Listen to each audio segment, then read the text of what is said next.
Morning, Chair Postman, members Garrett and Bolidroff, and staff and guests. The lobbies are open and the recording has begun.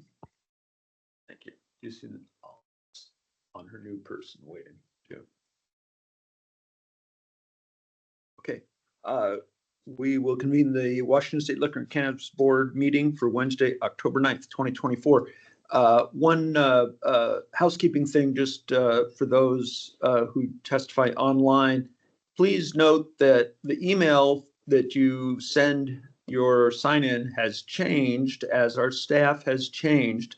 So look at the meeting notice that went out on Monday for this meeting, and you'll see the email there that you need to use to sign up. As of now, the only two people we have signed up virtually are Christopher King and excuse me, and Sammy Sott. So just a heads up that if you haven't, you should go back and find that now, and we'll try to take a look at it. Though officially sign up is closed, but we'll try to be flexible and see what we can do. Okay, we'll bring the meeting to order. Our first item is take a look at overview of rulemaking underway and call up Cassidy West, our policy and rules manager for that. Good morning. Good morning, Chair Postman, board members Garrett and Bolidroff. I'm going to provide a high-level overview.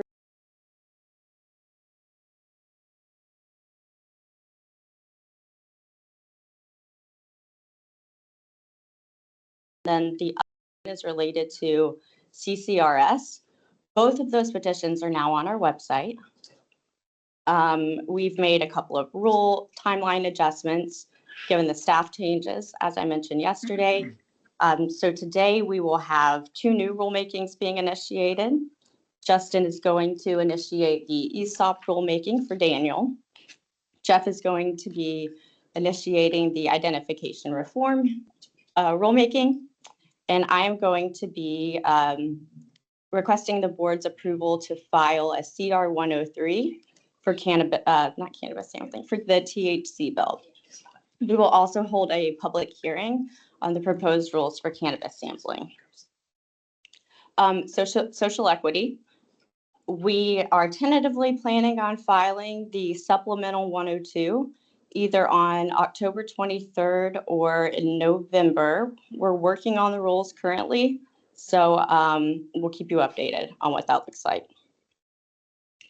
So also coming up at the end of October, Daniel will be filing the 102 for House Bill 2204, emergency liquor permits. And then in November, we have quite a busy calendar. Jeff will be bringing the 103 forward for the gender neutral terminology. He'll also be bringing the 102 for sales of cannabis waste.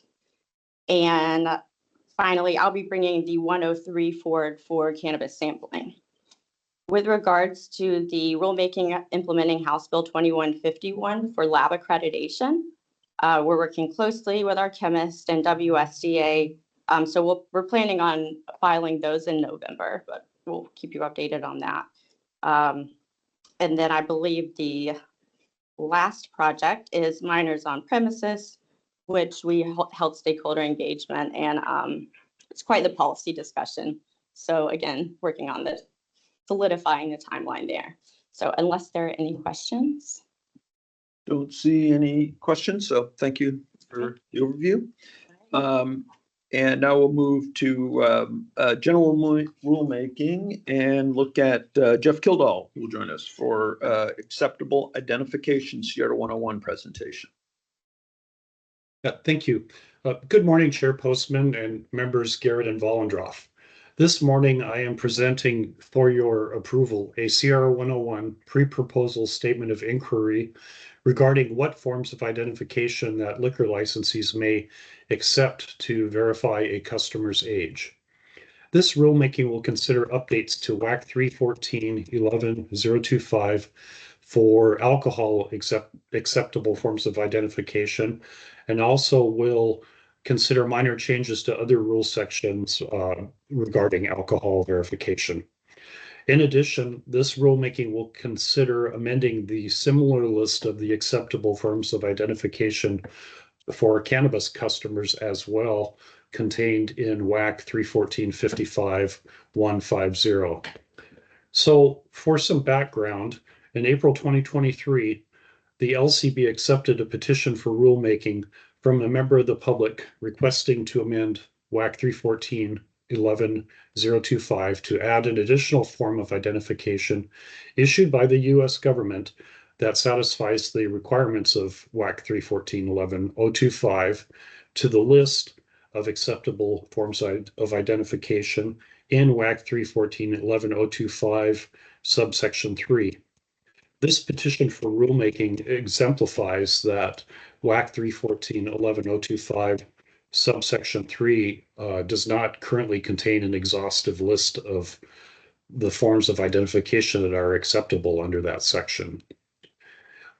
Also, for background, in July 2023, the LCB accepted in part a petition for rulemaking from a member of the public to replace references to an obsolete statute in WACs 314.01.005, 314.17.025, and 314.17.110 with a reference to WAC 314.11.025, which is the first section we were talking about with the other petition.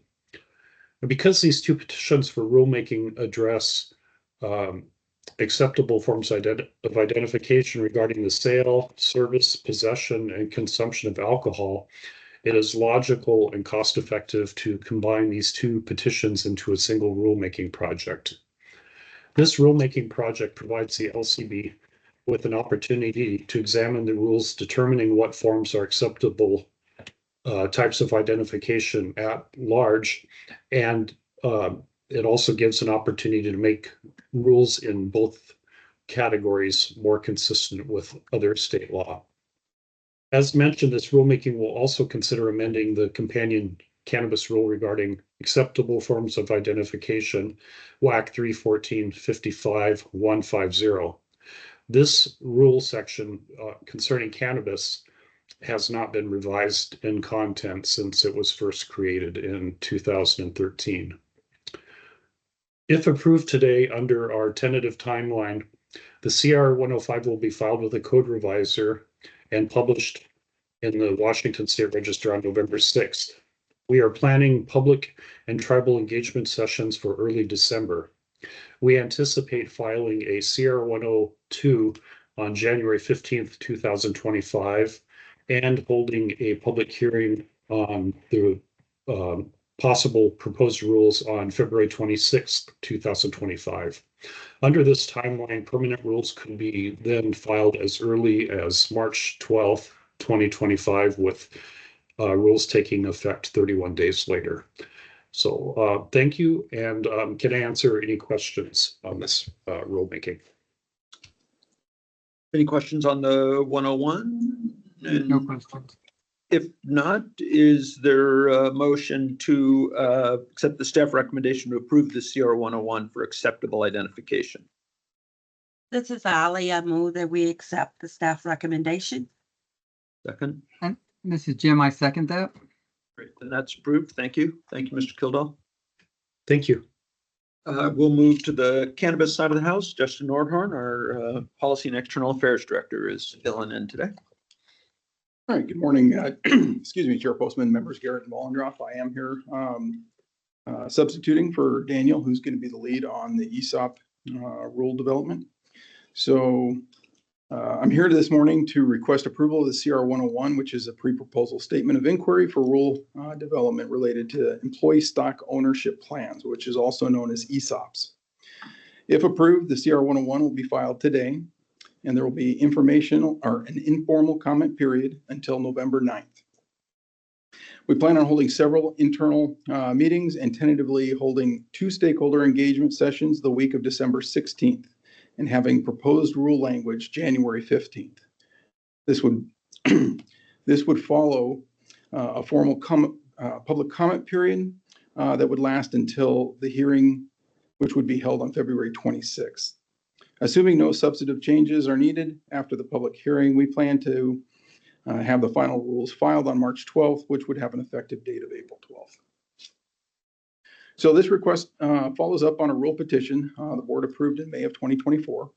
The petition for rule making was submitted March of 2024 from the Washington Cannabis Business Association, also known as WACA, requesting to amend the true party of interest or TPI rules for cannabis licensees. More specifically, the petitioner requested WAC 314-55035 to expressly permit the use of ESOPs by cannabis licensees. The CR 101 is the next step in the process after a petition is approved. For background, an ESOP, federally regulated under the Employee Retirement Income Securities Act of 1974, is a trust fund that owns all or part of a company and grants employees shares. Essentially, an ESOP is a defined contribution employee benefit plan, just like a 401k. Unlike the 401k, an ESOP is designated to mainly hold company stock, and it can hold any percentage of the company and often holds 100%. Employees do not hold stock directly. Rather, the ESOP acquires the stock and holds it, along with other assets such as cash, in accounts under a trust for employees. Employees are the beneficial owners of the account assets. And as a rule, contributions to the ESOP come solely from the company, not employees, and can take the form of stocks, cash, to buy stocks from existing owners, or both. Employees vest in their accounts over time and receive distributions from the plan after terminating employment. For businesses, ESOPs can also potentially reduce or defer tax liability. For example, tax deferral in connection with the sale of a C corporation to an ESOP, deductibility of employer contributions and dividends, tax-free ownership in the case of an ESOP-owned S corporation, and tax deferral for gains realized by employee participation. Examples of known ESOPs include co-ops such as Winco, Bimart, and Yokes.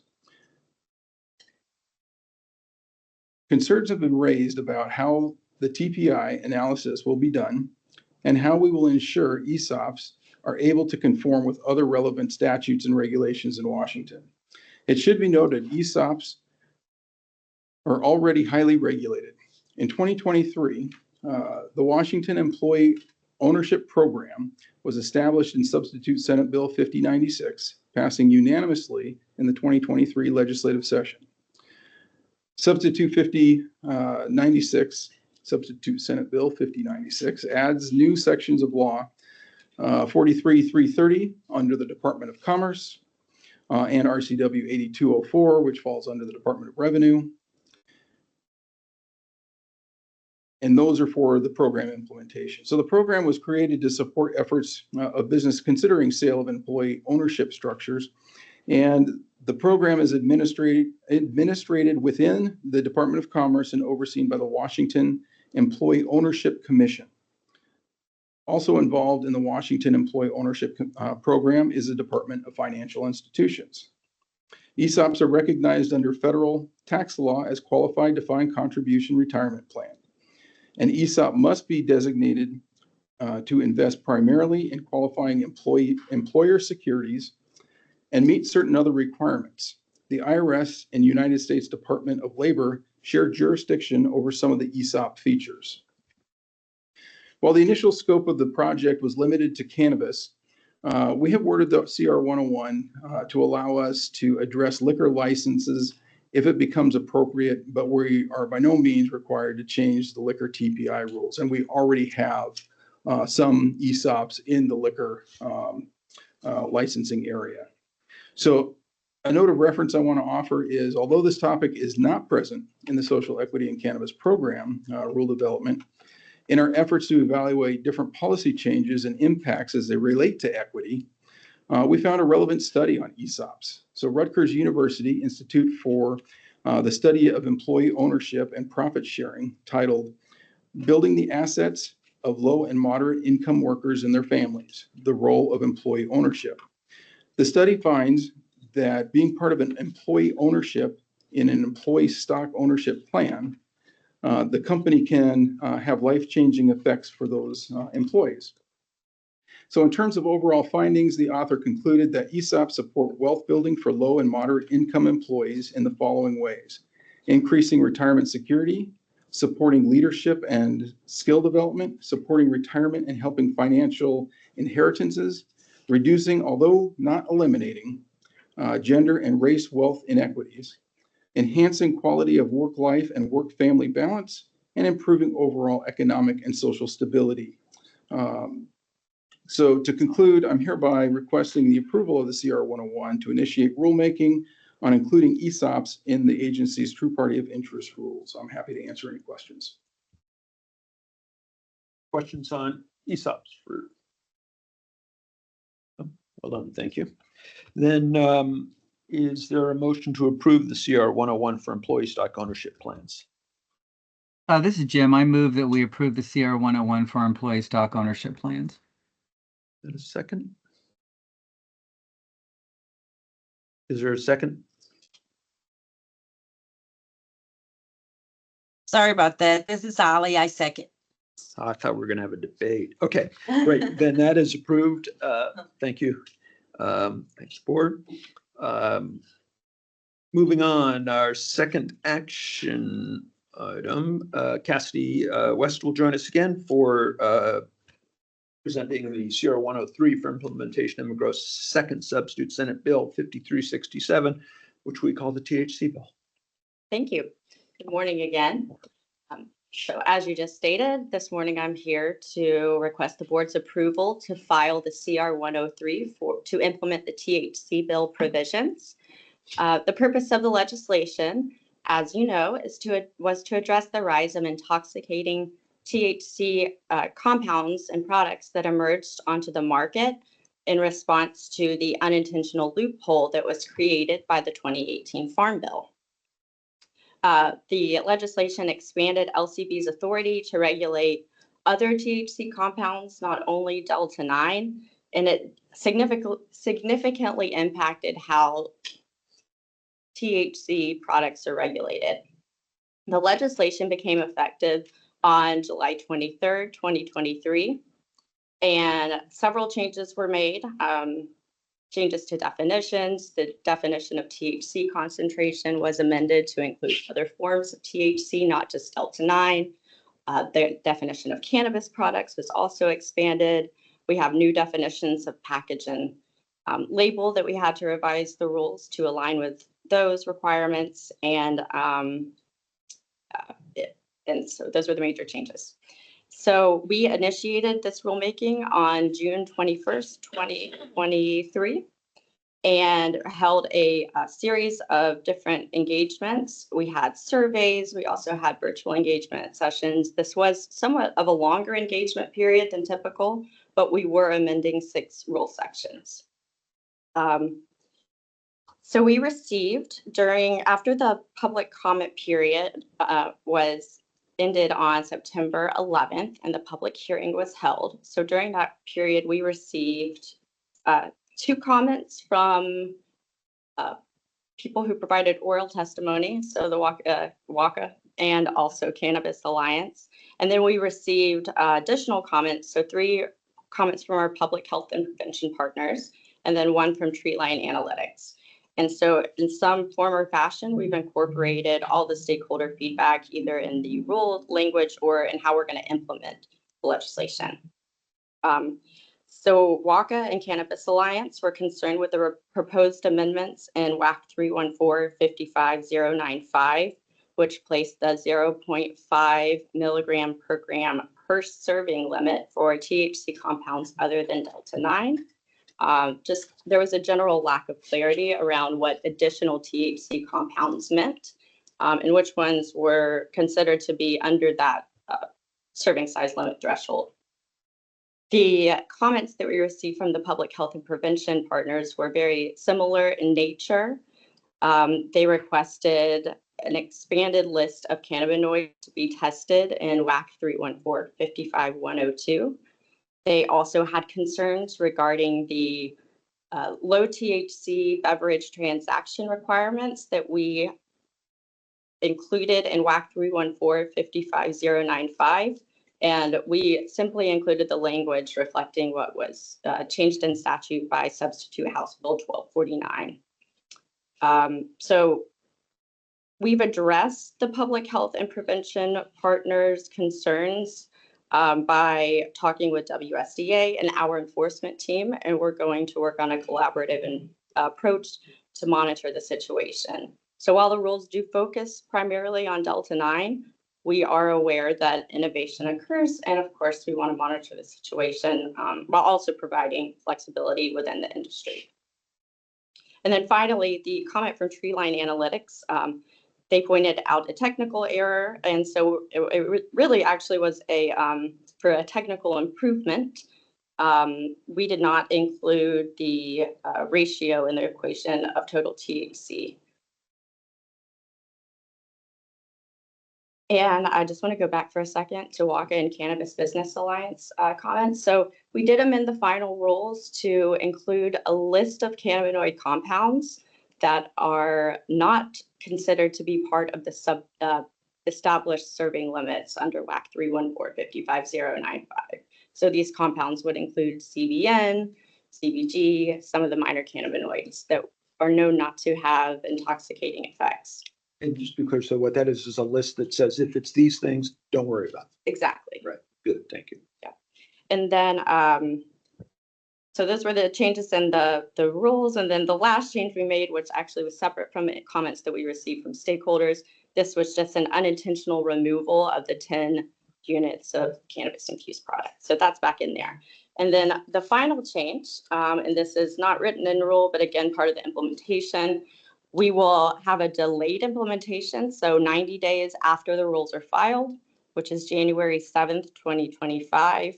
This will allow time for the transition to occur with lab accreditation between WSDA and LCB, and should help ease the compliance burden for labs and licensees to adjust. So unless there are any questions, I'd like to request the board's approval to file the CR 103 for the THC bill. Great. Thank you, Celeste. Questions on the THC bill rules? I just wanted to say, I think this is hugely important. It's taken us a while to get here. It was a piece of legislation that was pretty complicated. Rulemaking was hard. But I think this burgeoning loophole market that's around the country is the most damaging thing to smartly run recreational adult cannabis market. And I wish Congress would do what we're going to do here, because I think then we'd stabilize the industry across the country. I think this helps a lot here. One study actually has shown it's Alaska and Washington are the two hardest places to get hemp-derived THC. But that's harder and harder to enforce when people can order through the mail or get it when they go to any other state, popping up around state. So anyhow, I think I'm glad we're doing it. Good work. I appreciate we had input from scientists and the industry and prevention and public health. And took us a while to get to this, but it's a good product. And again, I think it should be a model. I know some other states are starting the similar process that have legalized cannabis, and it'll be interesting to see how it grows. And with that, is there a motion to approve the CR 103 for implementation of McGrow's second substitute Senate Bill 5367? This is Ali. I move adoption of the CR 103. And this is Jim. I second that. Great, then that is approved. Thank you. Appreciate that. So if I may add, we have a concise explanatory statement where we've responded to comments received during the formal comment period. We will be providing to commenters and others who requested. And to be on our website, we post those? Yes. Yeah, great, good. Okay, thank you. And then we now move to public hearing on cannabis sampling. Thank you. This morning, we'll be holding the public hearing on proposed rules for cannabis sampling, so amending WAC 314-55096. This rulemaking was initiated in response to a petition that was submitted by WACA in 2022. The board accepted the petition in August, and in March 2023, the rulemaking was initiated. We held a variety of engagements, which included surveys as well as informal discussions and virtual engagement sessions. And then in August 2024, the proposed rules were filed. So I'll just briefly go over some of the key changes in the proposed rules. The biggest change is a somewhat revised framework where we have collapsed vendor samples and educational samples into a single category, trade samples. These samples can be used for the same purposes. So to negotiate sales on new products that the retailer isn't currently carrying, to educate bud tenders on new products being offered for sale, and then a new allowance where these products can be used for educational purposes for new, bud tenders on existing products. We adjusted the trade sample units. So first, we're allowing representative samples. So instead of the special sample size units that are required under the current rules, these products are representative of the products being sold on the market. So people are able to pull those out of their existing inventory, for example. It's important to note that the maximum size of those samples can't be larger than the smallest unit for sale offered on the market. And so we've also created some upper limits for how big those samples can be for each product type. Also for the limits, we have adjusted the number of samples that can be given, but we're not assigning limits based on the product type. So the limits are you get X number of sample units in any combination of the products. So this is to allow for a little bit more flexibility as well as accounting for the different business models out there and products being produced. We have so now that the products are representative, we've added a new labeling requirement. So in addition to being compliant with WAC 314, 55, 105, and 106, we are requiring a sticker to be included on the label that states trade sample, not for resale, just to clarify what's product to be sold and what's not to be sold. And we also adjusted the provision limit. So previously the limits were on a by calendar month. Now they're on a quarterly basis. And we also made some changes to the sample jar requirements. I mentioned this a little bit yesterday with regards to allowing customers to view and smell the product and more flexibility for what to do after the sample's no longer on display.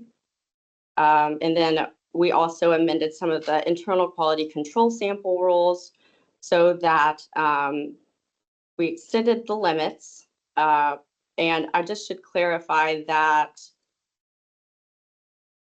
employees are able to sample per harvest. There is a definition of harvest in the rules, and it includes cannabis that was harvested at the same time and of the same strain. So hopefully that'll clarify some of those concerns.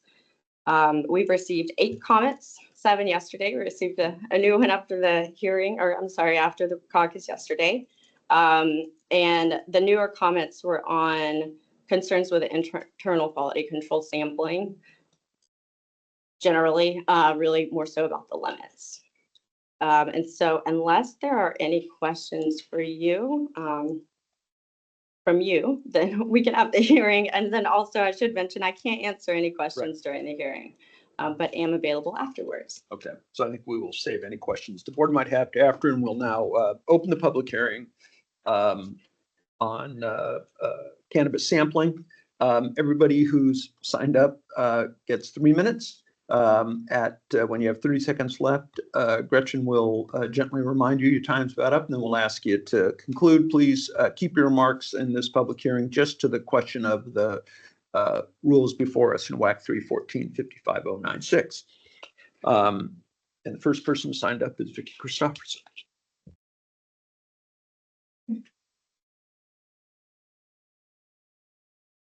Good morning, Chairperson and members of the board. I'm Vicki Christopherson. I'm here today on behalf of the Washington Cannabis Business Association. I first want to thank the staff for all the work on this proposal. It has been a complicated set of rules, and we appreciate the work. In particular, really happy with the trade sample section and how that is all working. The one piece of feedback that I'll put it in kind of a bigger bucket, we did submit written comments specific to these, really have to do with those internal control samples and research and development. And we think that there needs to be a little more flexibility. And I'll just not get into exactly what we wrote in our in our comments, but just think about a winery or a brewery that does sampling often, and a barrel tasting, those kinds of things. These kinds of sampling that are done with employees are really about looking at the flavor of the product, see if it's developing the way they want it, and it's not used really as an employee incentive. Concerns were raised that internal samples could be used as an employee incentive, and I would just argue that putting artificial restrictions on the amount actually limits the ability of a producer or processor to really get the kind of feedback they need as they're working through their products.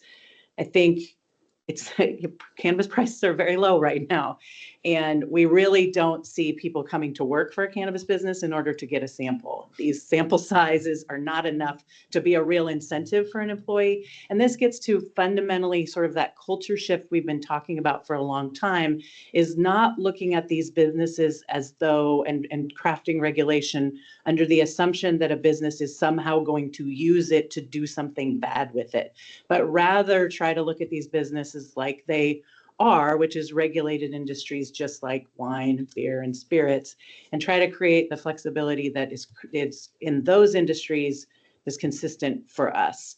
We think, be very clear, samples should not be used for an incentive, and the rules should be to very explicitly state that, but having artificial restrictions on the amount, the way that it's listed in here, we think doesn't give the licensees enough flexibility to really do what they need to do.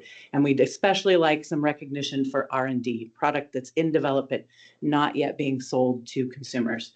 So with that, really appreciate the work and hope we can work on some slight refinements to address these issues. Thank you.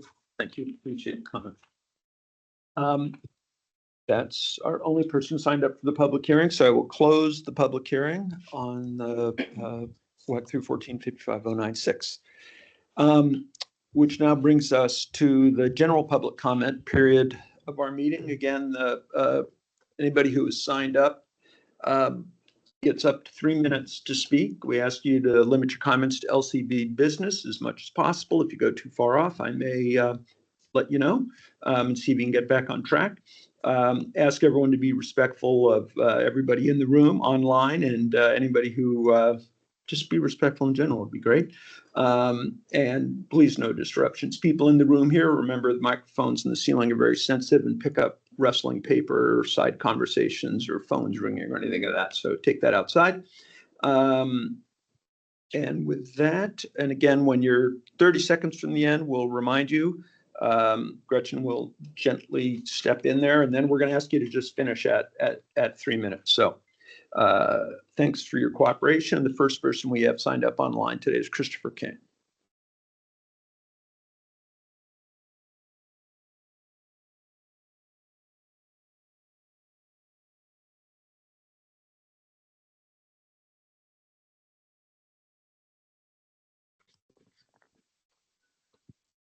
Okay, I'm ready.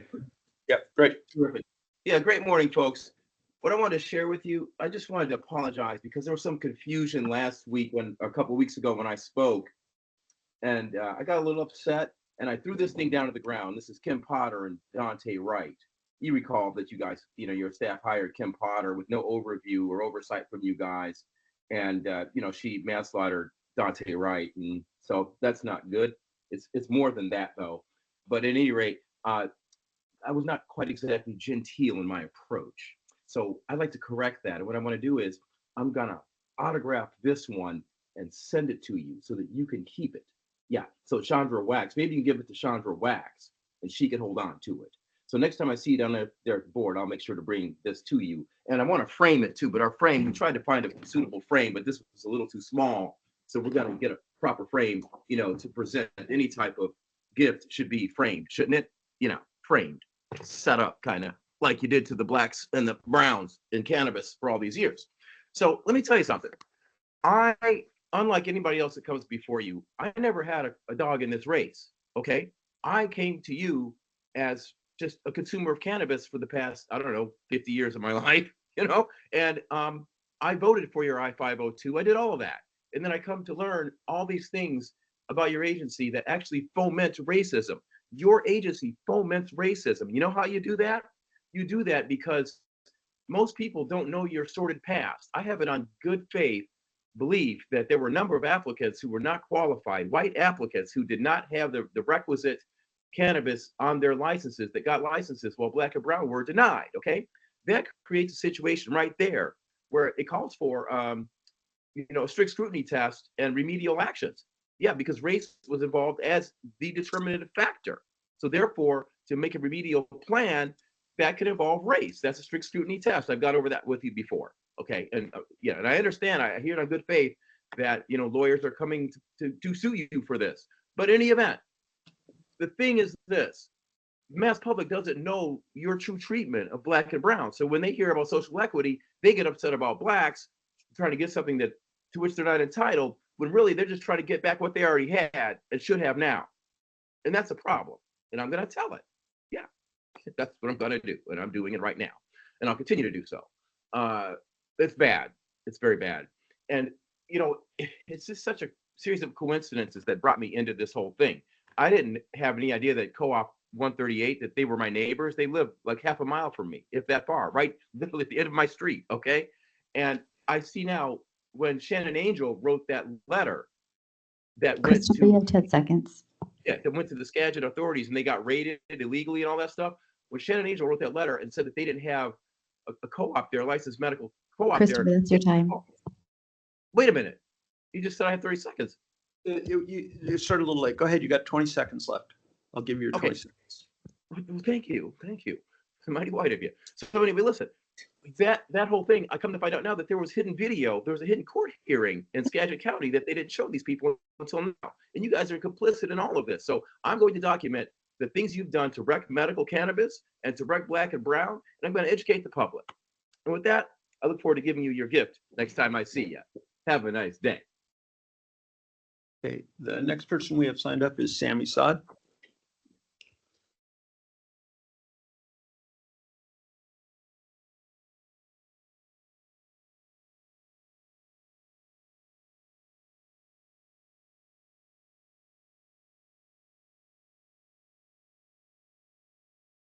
Chair Postman, I don't see Sammy's name on the list. I'm continuing to look. Okay, nor under the name of his organization.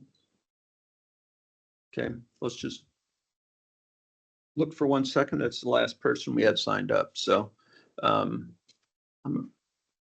just give him 30 seconds to see if he's joining.